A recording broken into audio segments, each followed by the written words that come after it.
नमस्ते, माझे नाव प्रमोद प्रकाश दहिगुडे।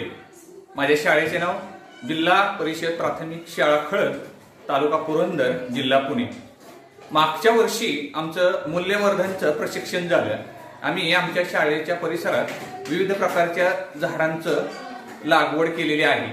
मग ह्या मूल्यवर्धनच्या रूपाने त्या झाडांना आपलं मित्र कसं मानायचं ही आमची मुलं समजू लागली।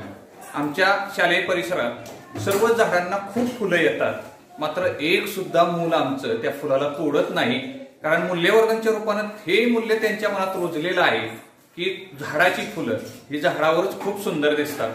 ते झाडाला फक्त सजीवच मानतात असं नाही, तर माणसासारखंच त्याला ते आपली दोस्त मानतात।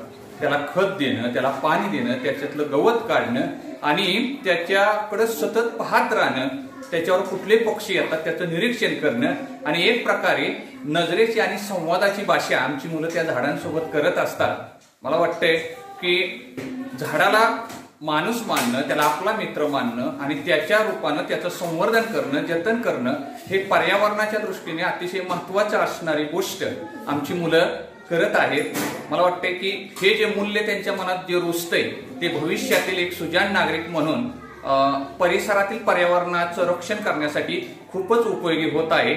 मूल्यवर्धनच्या या उपक्रमाला शाळेच्या वतीनं खूप खूप शुभेच्छा। धन्यवाद।